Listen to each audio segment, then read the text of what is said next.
Hey guys, it's episode 17 of the Flow State podcast, and we have filmmaker, jiu-jitsu black belt, and Australian podcaster Darran Petty with us today. Darran, what are we talking about, man? That's it, boys. This is exactly what we're talking about. We're talking about making films, documentaries. We're talking about podcasting, and we talk a little bit about jiu-jitsu. Excellent, Darran. Enjoy this episode, guys, with Darran Petty.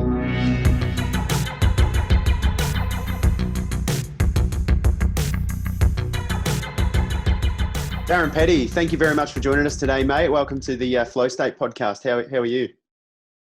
Oh, mate, I'm really well, and thanks very much, guys.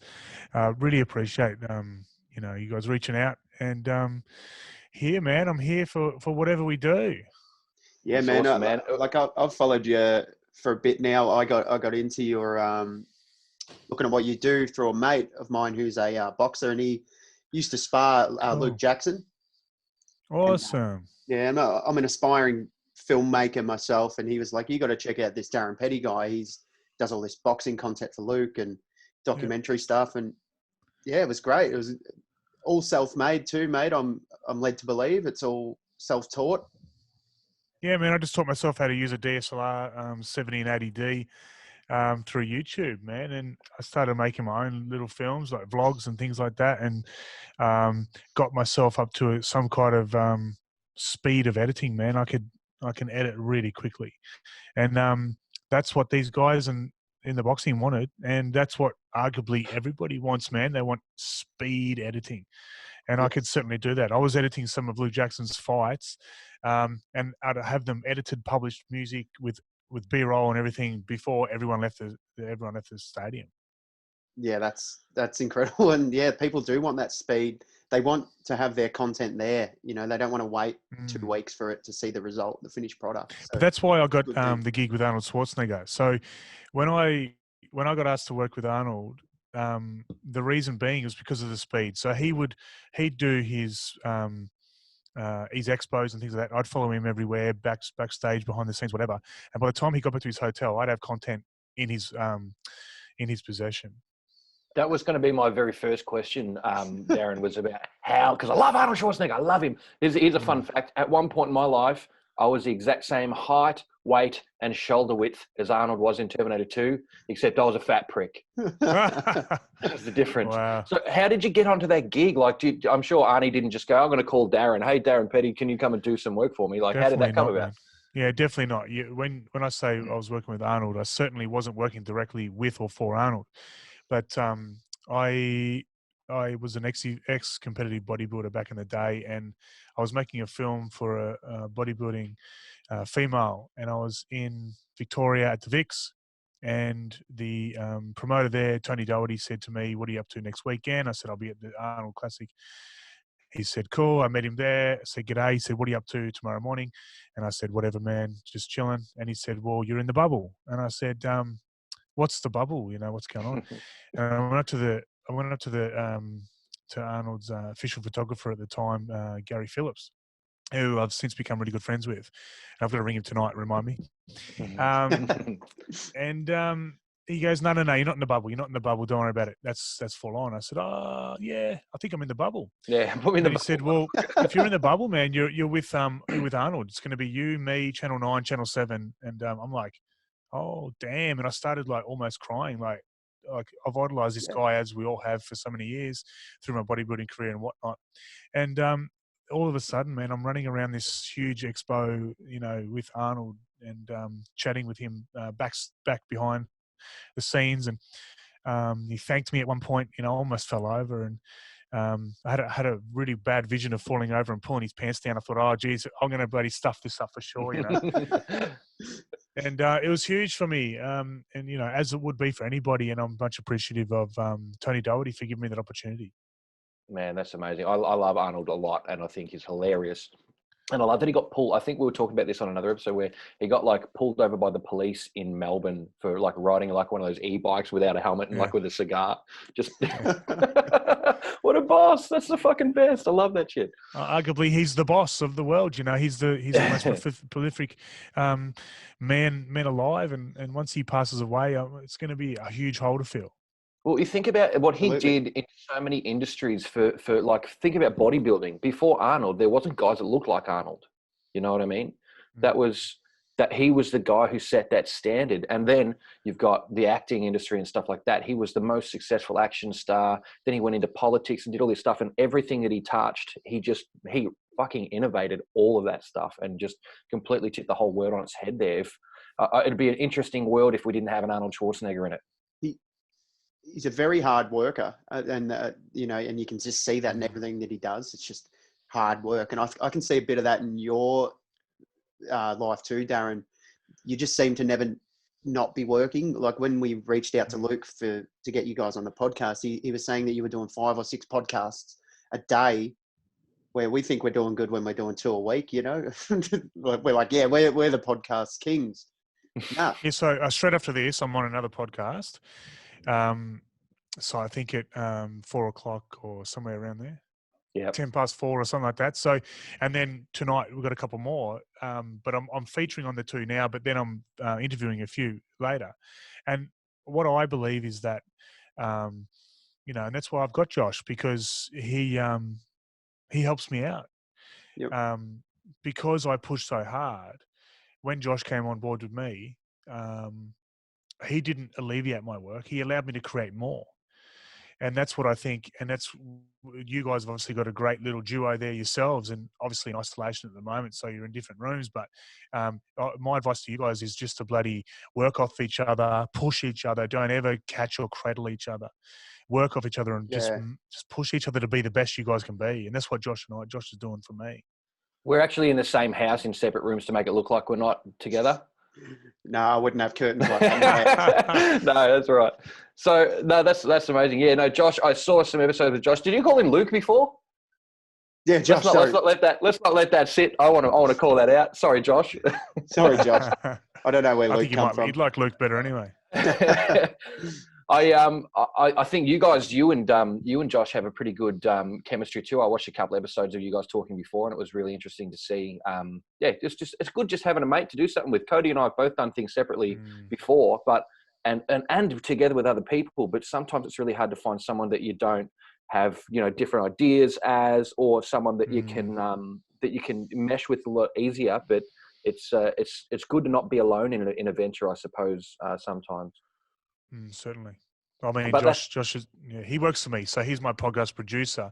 And with that, it allows me just to be creative and chat to you guys. After this, I'll go off and do whatever I do. I'll keep doing the interviews, and he'll edit these. Not this one particularly, that'll be your guys' job, but he edits these podcasts as soon as they're done, So you need that. You need it, man.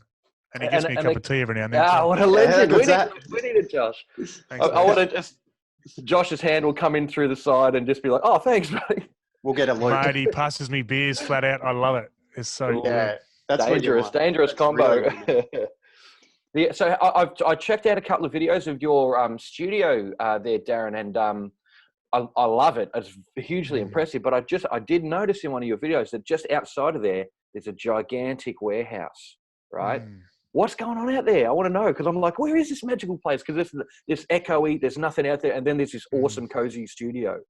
Yeah, so basically, I moved into this warehouse. It was a 220 square meter. We put in a mezzanine now. It's I think 350 square meter warehouse. I've got a jiu-jitsu academy downstairs that I run. I'm obviously a black belt in jiu-jitsu, Brazilian jiu-jitsu, and so upstairs, I created the flooring up here so I could make a little studio and a big gym. The gym's moved out during the COVID-19 bullshit. So now I'm just making the whole upstairs a bloody film studio and podcast studios, man. It's full-blown epic. And you guys are welcome anytime, fly down and come check it out. We're going to be doing workshops for podcasters and whatever the hell we do. I do a lot of stuff, as you know, but I'm very lucky to have this space, to be honest with you. And I looked at it, first of all, when the gym moved out, I was like, oh, fuck, I'm dead now. But I'm just innovating, man, and just trying to get things working. But you've got to start somewhere. Luck's half of it, because you worked your ass off. That's not luck. That's perseverance, I would say. So don't take that credit away from yourself. I reckon you've done it yourself, man. But there is obviously luck involved, it's very good. But But yeah, good on you for pushing for it, man. We've been keeping our eye on what you're up to, and it's very cool. Yeah, we were Appreciate it. talking about the space, and yeah, we will take you up on that offer of coming in and visiting. I'll definitely do Hell a yeah. class or two at the Trojan Academy. I'd love to do that, and yeah, then we can you can teach us some filmmaking tricks afterwards. So do you guys do jiu-jitsu? I do. Broden. Ah, sweet. I don't want to break a nail. Ah. Yeah, I've been doing it for a couple of years now, Darren. Yeah, but nice. you know, it's that you get it really hooked into it now, and you know, I hate to admit it, but I've been doing sneaky quarantine ones. You know, just in my garage. I've got the mats there, and you know, No comment. yeah, no comment. Don't. I never said it was with anyone. I could be doing it myself. But yeah, it's not. I look at it as an essential thing. It is as essential now to me, because it's like when you stop doing it, you're just missing something. And I find I get much more agitated and aggressive and short of fuse. You know, when I'm not doing that, nearly killing each other 3 or 4 times a week. Yeah, man. You know, totally agree. And I think the biggest thing that come out of this COVID bullshit is the mental health, is people's well-being and their mind. You know, it's an interesting one. I feel like a lot of people are going to realize that they don't need to exist in a building doing something for someone else for 40 to 50 hours a week. 100%. That they like, hang on a minute, I can live off half of that and enjoy my life and my family and my friends, you know? Yeah, it's a big realization for everybody. It'll be a massive shift in the way that we all operate, I feel like, and I'm looking forward to it. Yeah, man. Zoom's going to get busy. Yeah. Well, I think they have shares in Zoom before this all happened. 100%. Now, what's that sitting on the table? You know, Sorry, where are you looking? This is it an arm just right next to your, like the Terminator arm? Sorry, yeah, I'm pointing. You can't see me pointing. So this is a piece that was made to be by one of my sponsors, Grim Industries, and they're in Melbourne. And I got in contact with those guys through Tony Doherty, and they made him a podcast arm, and then they offered to make me this lamp. I just out of the blue just got a message one day going, "What do you think of that?" And I'm like, "Hell yeah!" That's awesome. And it fully works. The globe turns on and everything, but it's really bright. So I just have it there as a piece, and it's really heavy. It's like 18 kilos. You wouldn't believe it. You know, it's fully made out of car parts, and I don't know what they are. I know they're car parts. That's about it. That's about as much as I know about cars too, man. That's you know, it's just a Terminator-inspired arm, man, and that was just, I guess, through the work that I did with Arnold, and here we are. That's amazing. So, all right, well, best Arnie movie. What's it going to be for you? T2. Yeah, fuck yeah. Thank you so much. All right, guys, we're done here. That's all I needed to hear. I don't think we've done a podcast where Terminator 2 hasn't been bought up by Broden. It has to come up. Yeah, I love that shit. It's the best. You don't even have to watch the other ones. It's so good. You can just watch it on its own. You don't need the first one, obviously great, innovative. Nice work, Jimmy Cam. But T2, you can watch it from the start. Look at Cody. He's like, oh fuck, here we go. But you can watch Terminator 2 from the start to the end, and it explains everything you need to know about the last one, and then you can forget everything that happened after it. You know what I mean? Yep. Yeah. Well, I think they're all like that. I don't think they're all tied in with writing. Yeah, well, they look like they could be they're all over the modular. place. Yeah. Have you seen the rest of them? No, I haven't actually. I mean, when he put those sunglasses on with the stars, I was like, I don't know, man. Like, that was supposed to be young fella Eddie Furlong was supposed to be in that movie. I know. And I feel like if they put him in it, it would have been a lot better. But he was on heroin. They couldn't put him in. He's up and down, that fella. Yeah. Poor bugger. But no, look, if you get a chance to go and see the other ones, definitely do it. I mean, it's just a treat to have more Terminator-related stuff, I suppose. I've got a bunch of original Terminator, like 1984 comics, like first press sort of things, and I keep them hidden and in a sealed thing because I love them. But I also have them in the omnibus so I can pull them out and read them. But there's a really good fiction in that stuff, man. Good science fiction in that whole thing. I love time travel and I love robots. I love Arnold Schwarzenegger. Yeah, sick, man. That's what it's all about, isn't it? A girlfriend once bought me every Arnold movie ever made on DVD, and I was like, oh, yeah, cool. But at the end of the day, man, he's not that bad. He's not that good of an actor. You know what I mean? It's like, yeah, man, you're all good. You're a legend, and you innovated the bodybuilding industry, and you turned Hollywood upside down, and you took over a country and took over the world. But I'm not going to sit down and watch all your movies, bro. I heard I went over the episode 1 of the podcast where you talk about how these days you don't really watch a lot of stuff, except for learning shit on YouTube. Is that just because you're so flat out all the Flat time? out, man. I mean, I don't know where to start in terms of with the stuff that I'm up to with Josh. We're making documentary films. I'm making a documentary at the moment for Jack Nicolopoulos. He is Australia's newest pro bodybuilder, and I'm making docos all over the place for different things. I'm making feature films. I'm making my own films here with vlogs and stuff. I want to start my own variety show like Hey Hey Saturday and Play School and those sort of things. I do a bit of acting and things as well. I run the Jiu-Jitsu Academy. It's endless, and the filmmaking's endless, and that's where Josh comes in to help. Can you give me a bit of an idea on your documentary sort of idea? Because we've been toying with the idea. I want to do one on a guitar maker. Cody wants to do one on DMT, so we're trying to find something in the middle. You know what I mean? But so just do both. Just do one on the guitar maker while on DMT. There you go. You got to be careful with DMT, man, because I don't think they let you publish being under the influence of DMT. Well, I think that's the biggest. That's the thing that holds everyone back from going into that subject, because you got to go overseas now to publish it, to all the legal stuff. So it is, it's just a very interesting subject. But there's heaps of other stuff that you just want to document it all. You want to document your day-to-day life. You just want to do it all. But that's what I'm doing now. I document the day-to-day, and we're flat out doing the editing for that as well, just in terms of building the podcast as well, but putting everything around that and like sort of filling up that space. But as far as making a documentary, man, I'd make documentaries on people rather than make documentaries on ideologies or things like the coronavirus or DMT or whatever, because it's so opinionated and you lose an audience. But if you make, you can lose one side of an audience. You can get the haters that'll just flip it off. But if you make a documentary on people, then you'll get all of their followers. And that's what that's all about. As you guys know, as a podcast is as well, it's about garnering the followership of other people and about spreading the message like that. So if I was you guys, I'd be making documentaries on people. So we're doing the guitar maker. Sick. That's good. So with that situation, I suppose, when people approach you to make a documentary, do they have something sort of coming up that they want you to follow through? Like, so it's got to have a start, a middle, and an end, I suppose. Like you got a competition coming up and you follow a guy through the training process up until the comp. Just about every time I've made a doco, it's been on my own accord. I've approached people, especially Luke Jackson. I approached him. I rang Luke Jackson on a Sunday, and we started filming on the Monday. We didn't know each other. We knew of each other. And for 4 years after that, we filmed everything and anything that he did.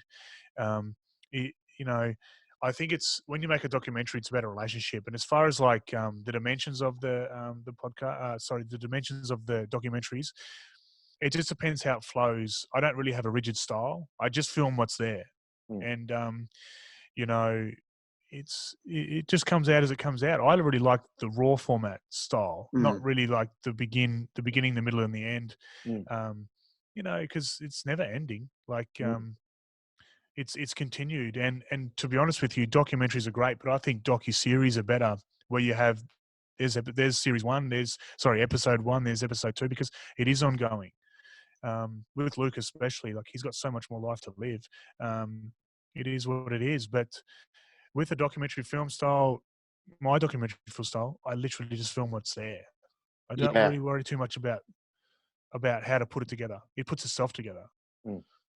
It's sort of the style is, it's just the stuff's happening and there's a camera in the room. It's capturing it. 100%. And you just cut out all the crap that doesn't make sense. Film everything. And just build it in the edit. Build it. Yeah, just build it like a sandcastle, like boom, boom, boom, boom, boom. Don't worry about the ending. It'll make itself. Yeah, that's really good advice. I'm if there's any advice there, that'd be it.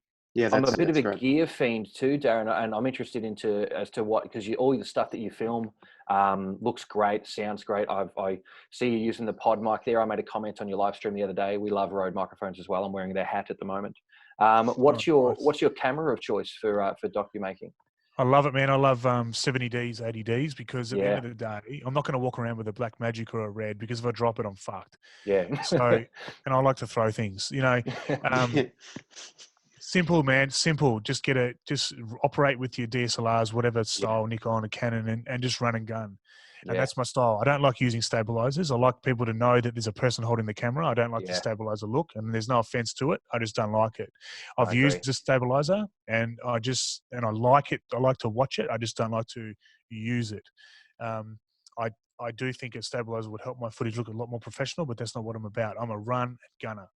So I just run and gun everywhere I go. And I use I did this sequence once where I was filming Jai Opataya in maybe Sydney.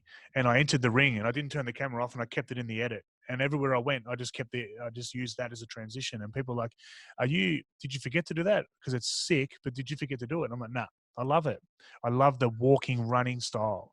I love the jagged movements, Blair Witch style, It puts you in the scene, and it gives you kind of like especially when it's real, and that's what happens when you look around and you hop back up. It's like you're putting an extra person into the scene. 100%. Very cool. I mean, that's the essence of filmmaking, developing a style of your own, which is hard. It's not easy. But Darran Petty Films, this logo was just a bloody logo. It's not even my signature. It's just a logo that I had a guy made.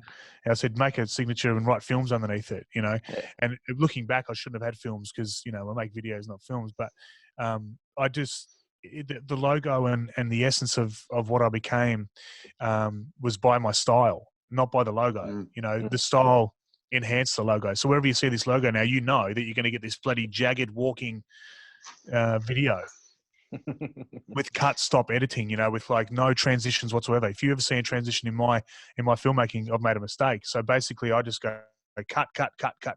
But that's my inspiration there was Casey Neistat, if you're familiar. Yeah, we are. Yeah, I'm a big fan of Casey's stuff, and I agree with you on the no transition thing. The cuts is just it's clean and it's crisp, and you don't need to be fucking around with fades and shit like that. I reckon it's a lot more professional to not use them. Unless, of course, you're going for that cheesy, like home video thing. But it's a lot quicker. We're not.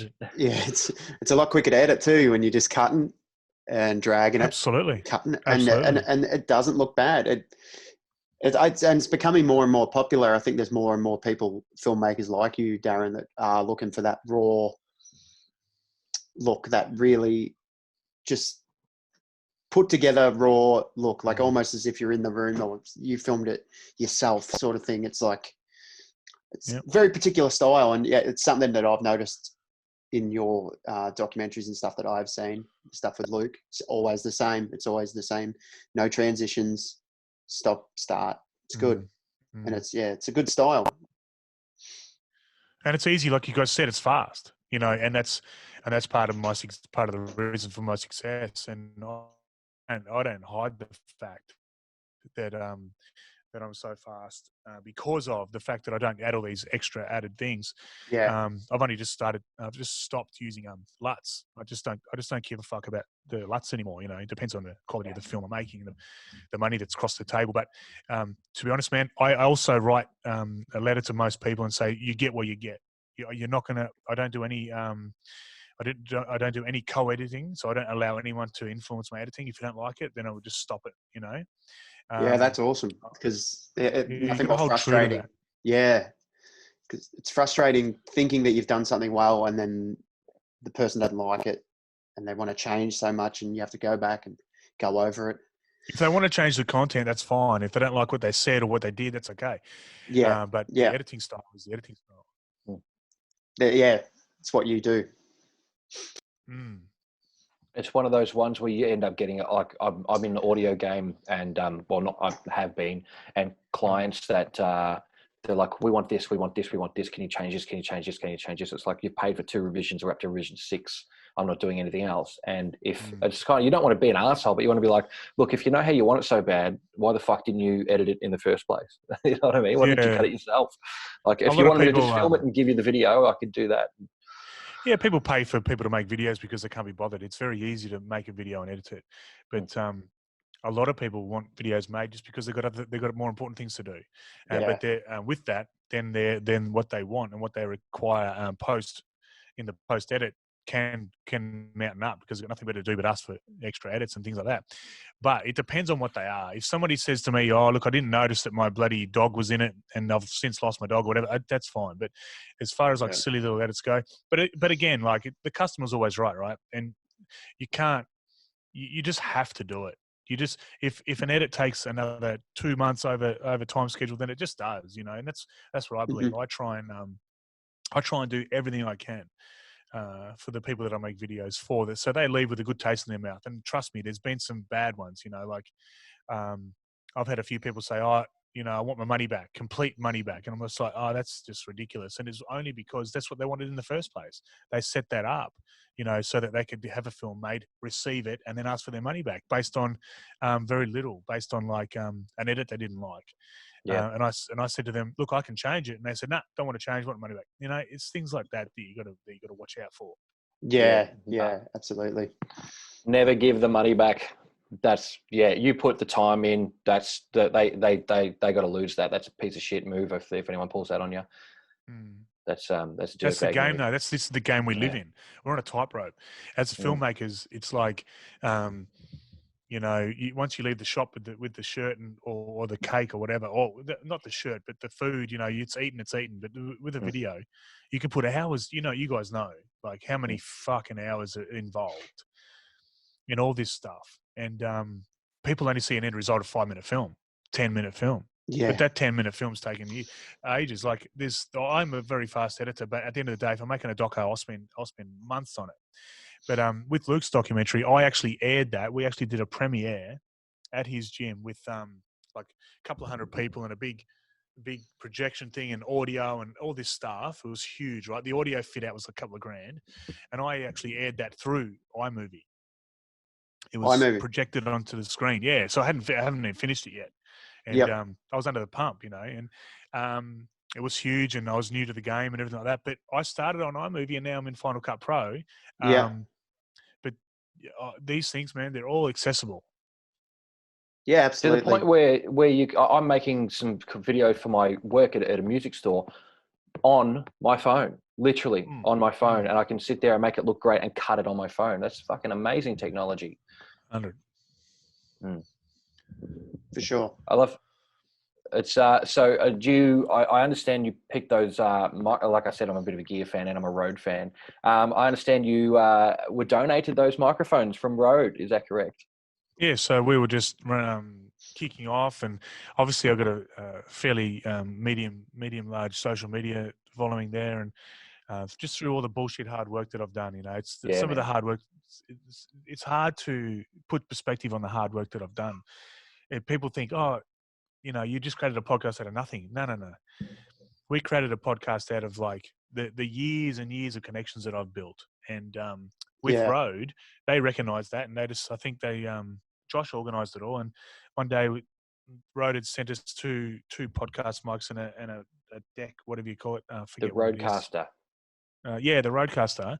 And Josh was quite excited and pumped up, and I said, oh, that sort of stuff's pretty common. Once you develop something that people, enjoy, they either give you something because they want something back, like they want to be plugged or whatever. But Rode just sent it to us just out of the kindness of their heart. So it's things like that. You got to work hard for those things, man. You can't start a podcast with nothing and say, I want all this stuff for free. Yeah. You've got to have something behind you, and willing to go out there and buy it all. Exactly. Which I've done. Yeah. Rode are one of the nicest companies to deal with for any reason. Like if you have a problem with something, you can call them and they'll just fix it. Craig Parker, I believe, is the rep for Vic, and he is he's so quick. He's so easy to get onto stuff. They're very good to the point where this little Rode mic, I had these, they've got the rubber things on them. You just call up Rode and be like, oh, how much is it to get those rubber? And they're like, no, don't worry about it. I'll just send you a box of 5. And I'm like, they're the best, man. And they've been making great shit for years, and they're an Australian company too, which is a very I want to get thing. their new shotgun. What's the NTK, is it? The NTG or something? NTG or something like that? Yeah. This is not sponsored by Rode yet, boys. We're open to that. We're definitely open to that. Oh, hell yeah. They do a good thing. Very cool thing. How do you find using that the roadcaster? Because I'm flirting with the idea of picking one up. I've got no idea how to use it, bro. It's just got Josh's job. I got no idea, man. I got no idea. He sets all this stuff up. We actually just filmed. We're vlogging every day. We just filmed this setup of this podcast today, and he put all this together, and I've got literally no idea. It's amazing. I love it. Good. That is good. Like you say, that's the best part about having guys like Josh around is that you're got to be creative. So Josh handles all the shit, and you can just do the creative stuff. How do you find? Sorry. How do you find continuing to get creative? Does that ever come as a struggle to you, or never, man? Never, ever, man. One life, and it's literally how I live. You know, I've been through a fair bit of bullshit in my life. I've had a very hard life, and I've lost a lot, and including people. And I just think after you've seen somebody die, man, you just like, I'll never take another second of life for granted again. So I just literally, I go to sleep creating and I wake up creating. I'll just kick off where I left off. And people say to me a lot, slow down. It's COVID-19, whatever, slow down. It's time. And I'm like, nah, man, let's triple this shit, And from here, like I've told you, our afternoon's fucking crazy. And then tomorrow's the same thing, just never stop. And before Josh came, I was on my own, and I'd be up till 3 a.m, just doing and creating and learning. I've done fucking 5 university degrees. The time I've spent on this stuff. It's 20 years in the making. Josh did a media degree, came out, and I said, "What'd you learn?" He said, "Nothing." He's learned more from me in 2 years than he has from the 4-year media degree. As far as creativity goes,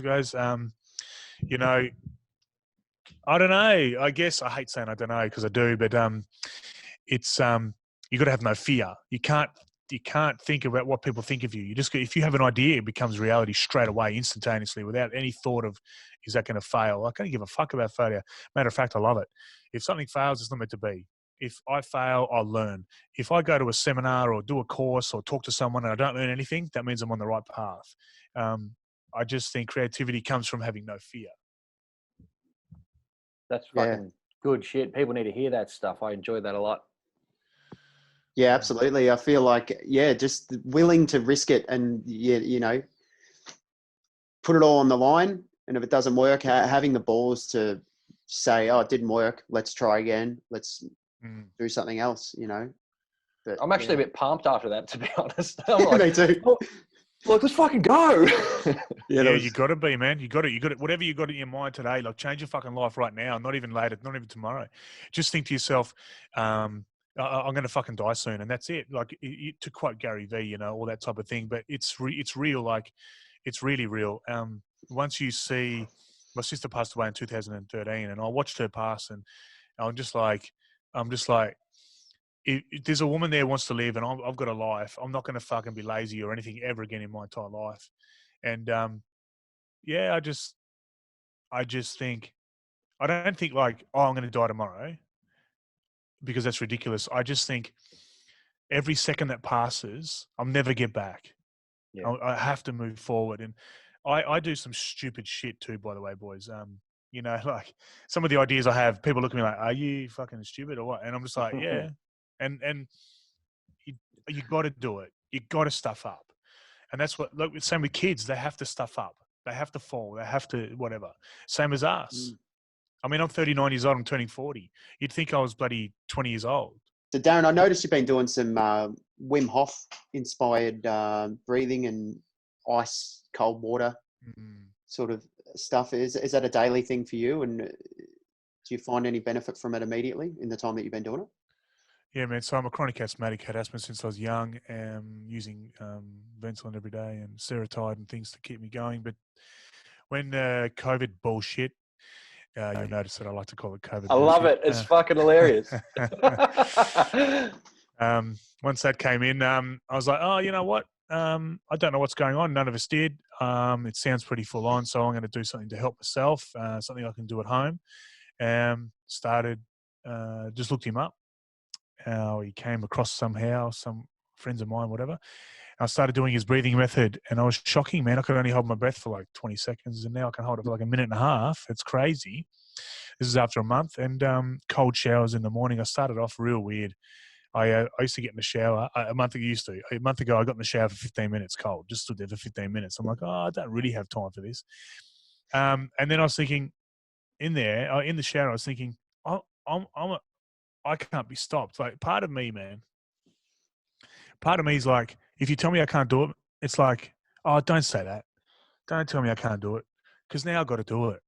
I'll just prove people wrong. That's my whole, a big part of what I do. And not stupidity, like, jump off the bridge, whatever. But Darren, you cannot possibly give me 25 grand. You can't do it. It's not going to happen. Did that work? I think he's frozen. Oh, no. I've cursed him. We'll just get it froze.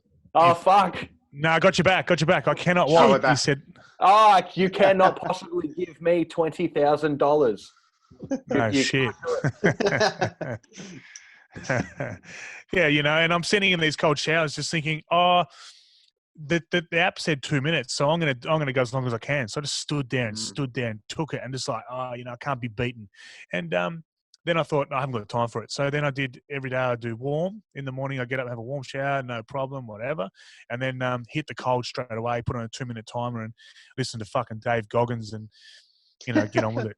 That's awesome. That's badass. That's what a badass way to start the morning. Yeah, it's sick. Does it, what do you think it does? Does it get your mind right at the start of the day? Totally gets my mind right. And obviously with the capillaries and the blood flow, it's amazing on that side of things. I'm not going to sit here and pretend to be a scientist, although I am a 15-year personal trainer, but still I try to steer clear of any of that sort of stuff. I'll leave that to the experts. But as far as my mind goes, I stand in that cold shower, under that cold shower, and I think to myself, gee, it's really cold on my back, so I just stand there with it on my back. Or I think it's really cold under my arms, so I just lift them and just go, bring it. Like, just bring that shit on. You're not going to die. And I've been a fighter all my life, and started out street fighting. I'm 100-0 on the street, and went on to MMA. I was 0-1 MMA, and jiu-jitsu, obviously heaps of jiu-jitsu. And there's none of that happening right now. We can't fight each other. So I just stand in the shower and bloody fight myself. That's good. That's good. Toughest competitor you'll ever face. Some people say 100% is yourself. And I look at myself. I'm just like, you're a bitch. What are you going to do about it? And then I just get on with it. I love that sort of shit, though. And I can't wait. I'm going to walk up a mountain and sit in the snow because people think I can't. And when my mum says, Darren, don't do that, I'm like, oh, don't say that. Yeah, exactly.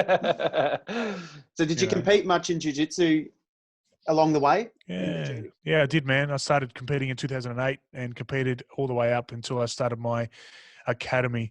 Once I did that as a brown belt, I competed a few times in brown belt, but at the end of the day, I haven't competed in black belt because I've just been doing the academy, and I'm just a dad bod now. You know what I mean? Like, I can string a lot of moves together and stuff like that. But as far as competing, and I think that's for the competitors, and the gym ownings for the gym owners. Like, I beat Craig Jones in. Not sure if you know Craig Jones, but incredible accomplishment.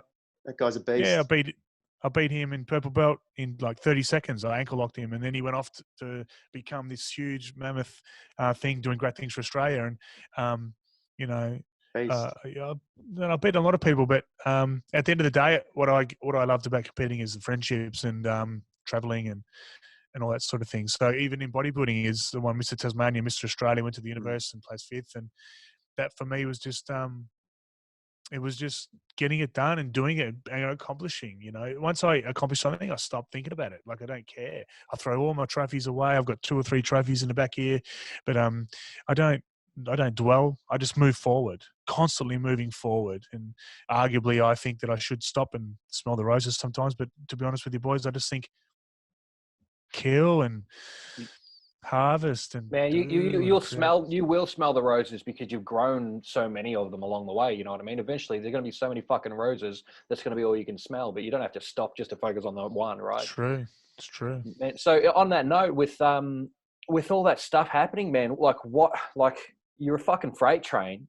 Where does it end? Like, I mean, what's going to happen for you in the next 5 years? Because this is a great thing. I'll fall over dead. I'll just fall over dead on my face, man. Someone will put me in a hole, and then Hopefully not in 5 years. Hopefully not in 5 years. Maybe a little. Maybe add another 50 to it. I mean, you're only a young bloke. I want to be like the Attenborough of the Attenborough. I want to be the David Attenborough of human documentary series. I want to be the Joe Rogan of Australia. You know, obviously I've got some competition in you guys, but we're all in this together, you know. And that's the best part. We're all in the same boat, and we all do different things the same way. Yeah. You know what I mean? 100%. Like, I'm fucking so busy. And when Josh said to me, "Oh, do you really want to go on this podcast?" Like, we didn't know you guys. Obviously, you're awesome. Appreciate it. But I'm like, yeah, man, it's all about collaboration, and I fucking love, because Josh knows my schedule, and he's like, he sweats. He wakes up in the morning sweating like, fucking hell. What are we doing? Yeah. You know, and we add to it every day. But when you guys reached out, I'm like, yeah, man, we're going to jump on and do it, because it's all about collaboration, and it's all about the connections and the friendships. You know, we'll end up meeting and we'll share beers and we'll have a great time. And and the three of us will go down in history as one of the first, you know, podcasts in Australia. And, you know, one day we'll do a podcast panel, and the three of us and 2 or 3 other people will sit around, and we'll talk about how we started our podcast and you know, all that sort of stuff. It's about being a pioneer. What I do, guys, is I believe in the 7-year cycle. So I get bored after 7 years. So I did bodybuilding for 7 or 8 years. I did jiu-jitsu competition for 7 or 8 years, and then I became a filmmaker. That's still going, but now I'm a podcaster, and I think podcasting is the key to the rest of my life. It's a great community too. We did an episode with Andy Dowling, who's one of the OG Australian dudes with the Andy Social podcast, and sure. You know, he's been around for a long time, and it's so great to see the podcasting community be so together. Like him, yourself. We've been talking with the guys from Thug Mills. You know, it's such a great thing, and everybody could have a podcast, and they'd all be interesting, and they'd all be different. Yeah. Totally and utterly. I mean, I don't watch any or listen to any podcasts myself. I don't even watch Joe Rogan, to be honest with you. I'd watch a little bit of, catch a little few things if I like his guest, just the micro content. But you know, you guys, I urge you guys to schedule as many people as you can to interview and just go fucking crazy. Yeah. It's hard with families and things like that, but you know, just do as much as you can and embrace this culture that is brand new, and collaborate. It's the biggest thing. I find in the film industry, people don't want to collaborate. They want to do their own thing, and they want to push themselves up. But what you guys are doing here, I actually fucking love it. Like, this gives me, this is the best thing I've done all day, you know. I appreciate it, man. That's awesome. And we thank you. We thank you so much for coming on too. I mean, just being just so generous with your time, especially when you're so flat out.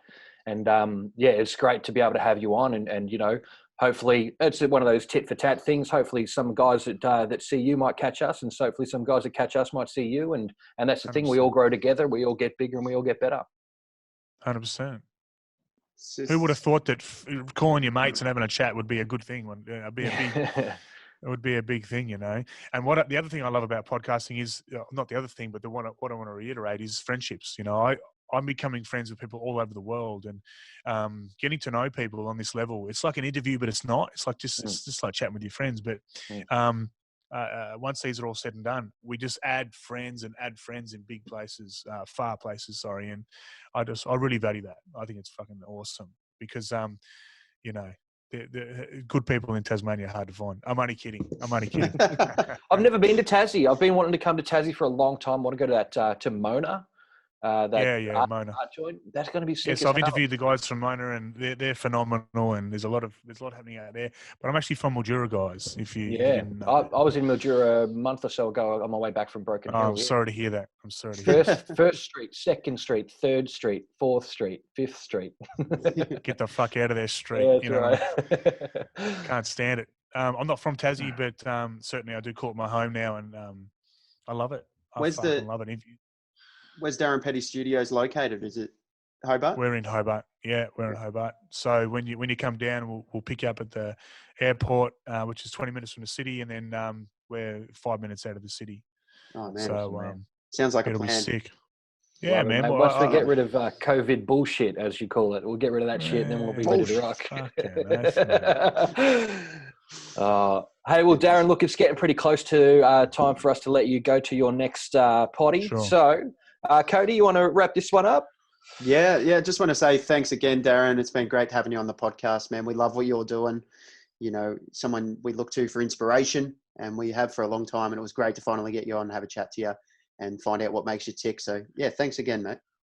You boys have made my day, and I wish you nothing but all the best. And when this comes out, I'll share and I'll get it right around it. And you know, embrace each other, stick with each other, and do the best you can do, and push each other.